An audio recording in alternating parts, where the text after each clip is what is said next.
Okay, guys. So coming to our next video about embeddings. అసలు ఎంబెడింగ్స్ అంటే ఏంటి? ఇవి మనకి ఎలా యూజ్ అవుతాయి అన్నది తెలుసుకుందాం. ఫస్ట్ థింగ్, ఎంబెడింగ్స్ దేనికి వాడతామంటే దీనివల్ల మనకి మీనింగ్ఫుల్ డేటా అన్నది వస్తుంది అనమాట. ఎక్స్ట్రాక్ట్ మీనింగ్ఫుల్ డేటా అనమాట. దీనివల్ల it's an important concept guys. So meaningful data అనేది వస్తుంది. సో ఈ ఎంబెడింగ్స్ ఎలా ఉంటాయి అంటే ఇన్ టర్మ్స్ ఆఫ్ నెంబర్స్ లో ఉంటాయి. ఇందాక మనం మాట్లాడుకున్నప్పుడు టోకెన్స్ ఎలా ఉంటాయి, ఇన్ టర్మ్స్ ఆఫ్ లెటర్స్ లో ఉంటాయి కదా, మనం ఆల్రెడీ డిస్కస్ చేసిందే. ఇవి మాత్రం నెంబర్స్ లో ఉంటాయి. మనం ముందు ఆల్రెడీ డిస్కస్ చేసాం దీని గురించి. అండ్ నెక్స్ట్ వచ్చేసరికి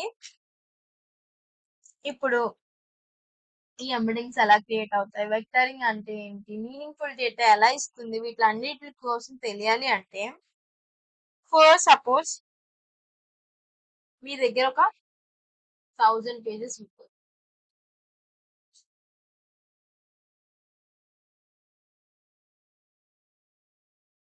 1000 పేజెస్ బుక్ ఉంది. ఇదంతా పీడిఎఫ్ కి లోడ్ చేశారు అనుకోండి. మీకు కావాల్సింది జస్ట్ ఒక 3 పేజెస్ లో ఉంది. సో ఈ 1000 పేజెస్ ని లోడ్ చేసి నీకు ఆ 3 పేజెస్ ని 1000 పేజెస్ రిఫర్ చేసి మోడల్ రిఫర్ చేసి నీకు ఆన్సర్ ఇస్తే బాగుంటుందా, లేదు డైరెక్ట్ గా ఈ 3 పేజెస్ ని మోడల్ రిఫర్ చేసి నీకు ఆన్సర్ ఇస్తే బాగుంటుందా? సో దీనికే ఉపయోగపడుతుంది ఎంబెడింగ్స్. ఏంటి అంటే ఫస్ట్ సపోజ్ మీ దగ్గర ఒక క్వశ్చన్ ఉంది, like my name is Soumya అని ఇచ్చాం. సో దీని ప్రకారం వెక్టర్స్ ని క్రియేట్ చేస్తుంది అది. లైక్ ఒక 10 అనుకో, ఇది 2D అనుకో. సో 2 క్వశ్చన్స్ తీసుకుంటుంది అది. సారీ, ఒక 10 అన్నాను కదా, సో 10 వెక్టర్స్. సో క్వశ్చన్ ఉంటుంది, is it animal? First thing, నువ్వు యానిమల్ వా? కాదు. సో వెక్టర్ వాల్యూ అనేది -1 to 1 ఉంటుంది. నువ్వు యానిమల్ కాదు అంటే -0.9. Is it human? Next question, is it human? హ్యూమనే కదా నువ్వు, సో 0.9. అలా డిఫరెంట్ టైప్స్ ఆఫ్ క్వశ్చన్స్ కి ఈ వెక్టరింగ్ అనేది ఫిల్ అవుతూ ఉంటది అనమాట. సో ఆ విధంగా వెక్టర్ యొక్క డేటా అన్నది ఫిల్ అవుతుంది. ఈ క్వశ్చన్స్ ఇది అన్నది ఇన్బిల్టెడ్. నువ్వు ఇచ్చిన ఇన్పుట్ బట్టి క్వశ్చన్స్ ఏం తీసుకోవాలి, దానికి ఎన్ని డైమెన్షన్స్ తీసుకోవాలి, దానికి ఏ వెక్టరింగ్ వస్తుంది అన్నది అంతా ఇన్బిల్టెడే. ఓకే, సో ఇప్పుడు నువ్వు లైక్ 2 డైమెన్షనల్ డేటా తీసుకుందాం అనుకుంటున్నావురా. సో ఏంటి ఇక్కడ ఫస్ట్ థింగ్, P1 ఏమొచ్చి cat, 2 dog, 3 elephant, 4 eagle, 5 frog అనుకుంది. సో 2 డైమెన్షనల్ డేటా కాబట్టి అది 2 తీసుకుంటది క్వశ్చన్స్. ఏంటి first thing, is it animal? Next వచ్చేసి ఈజ్ ఇట్ పెట్? మనం దీన్ని పెంచుకోవచ్చా? So 2 questions. First thing cat, cat కి ఏమవుతుంది, యానిమలే కదా అది, సో 0.9. అది పెట్టా, ఇయర్స్ ఇట్స్ పెట్. సో ఎంత వరకు పెంచుకోవచ్చు, 0.8 వరకు పెంచుకోవచ్చు. సో అలా నీకు క్రియేట్ అవుతూ ఉంటాయి. ఈగల్ కి అలా క్రియేట్ అవుతుందా? ఈగల్ కి అది యానిమలే, కానీ అదేంటి పెంచుకుంటారు. ఈగల్ ఎవరైనా పెంచుకోరు. సో దాని యొక్క వెక్టార్ వాల్యూ అనేది ఇలా ఉంటది. సో ఇప్పుడు నువ్వు దీనికి గ్రాఫ్ గీస్తే XY, ఇప్పుడు నువ్వు గ్రాఫ్ గీసావు అనుకో, 0.9 0.8 ప్లాట్ చేస్తే నీకు యాంగిల్ అనేది లీయెస్ట్ వస్తుంది. సో ఈ లీయెస్ట్ యాంగిల్ వచ్చింది నీకు మీనింగ్ఫుల్ డేటా, నీకు కావాల్సిన డేటా అన్నమాట.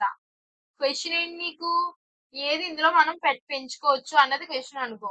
సో లీయెస్ట్ ఏమొచ్చింది ఇక్కడ, నీకు ఏమొచ్చింది, క్యాట్ కి డాగ్ కి వస్తుంది, ఇంక దేనికి రాదు. సో ఆ క్యాట్ కి డాగ్ కి లీయెస్ట్ వచ్చింది కాబట్టి నీకు మీనింగ్ఫుల్ డేటా అవి వస్తాయి. లేదు, ఇప్పుడు ఈగల్ కి చూస్తే ఇక్కడ ఇక్కడ యాంగిల్ ఎంత ఉంది, ఇది నీకు మీనింగ్ఫుల్ డేటా అనుకుంటుందా? అనుకోదు కదా. సో ఈ విధంగా సో సో ఈ విధంగా నీకు లీయెస్ట్ యాంగిల్ అనేది చాలా లీయెస్ట్ గా ఉండాలి. అప్పుడు అది మీనింగ్ఫుల్ డేటా అవుతుంది అనమాట. నీకు కావాల్సిన డేటా అనేది లీయెస్ట్ యాంగిల్ ఉన్నప్పుడు అవుతుంది. అదే యాంగిల్ అనేది ఇంక్రీజ్ అయి ఉంటే అది నాట్ మీనింగ్ఫుల్ అన్నమాట. నీకు కావాల్సిన అవుట్పుట్ అది కాదు అని అర్థం. So on basis of this అన్నమాట మనకి రిక్వైర్డ్ డేటా అన్నది ఇస్తాడు. So this is all about ఎంబెడింగ్స్.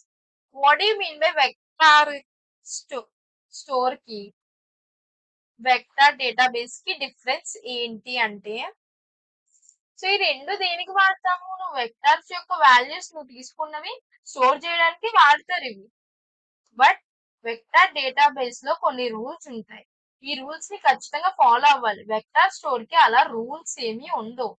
Okay, ఈ రెండు దేనికి వాడతాం? మన వెక్టార్ వాల్యూస్ అన్నది స్టోర్ చేయడానికి మాత్రమే వాడతాం. సేమ్ యూసెస్, బట్ డేటాబేస్ కి అయితే రూల్స్ ఉంటాయి, దీనికైతే రూల్స్ ఉండవు. వెక్టార్ స్టోర్ కి అయితే రూల్స్ ఉండవు అనమాట.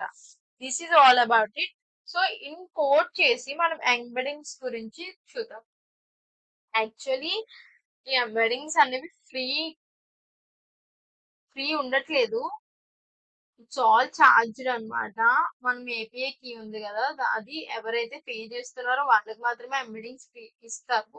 బట్ ఫ్రీ ఉందేమో చూద్దాం, అవుతుందో లేదో తెలీదు. బట్ లెట్స్ ట్రై అన్నమాట.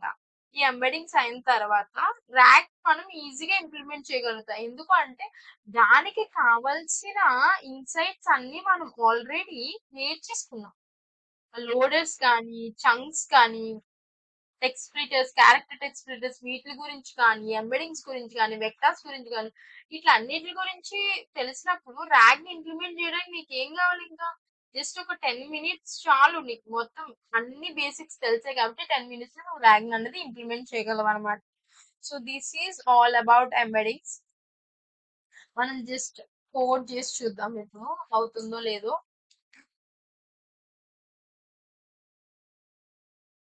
దానికోసం from LangChain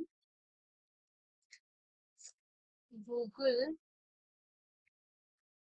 Gen AI import Google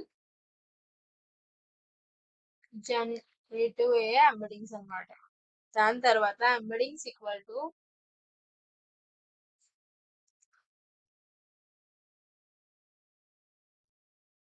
Google Generative AI embeddings model. ఈ మోడల్ ఎలా తెలుస్తుంది? ఫస్ట్ థింగ్,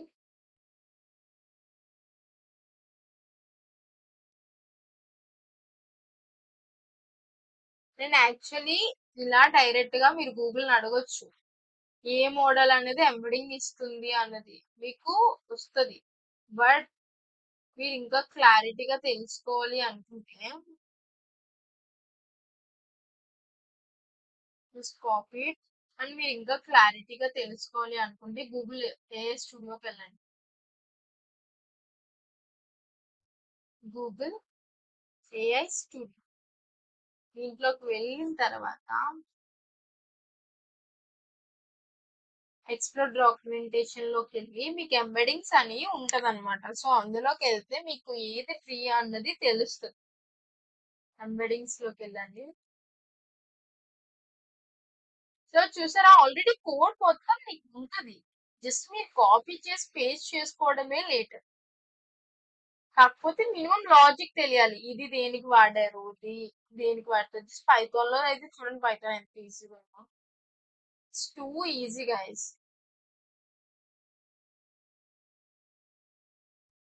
సో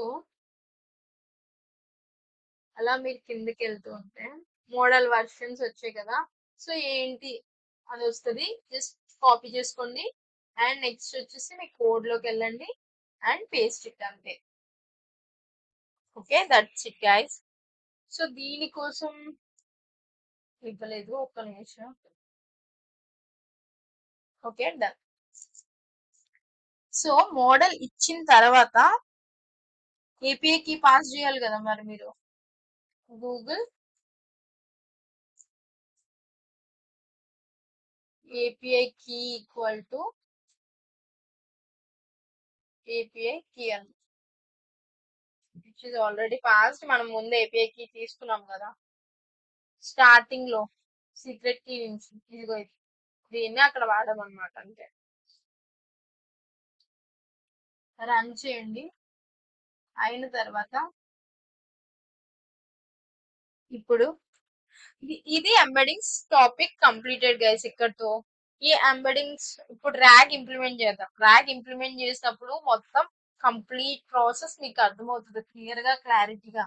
ఇప్పుడు ఎంబెడింగ్స్ వర్క్ అవుతుందా లేదా ఫ్రీగా అన్నది మనకి క్లారిటీగా తెలిసిపోతుంది.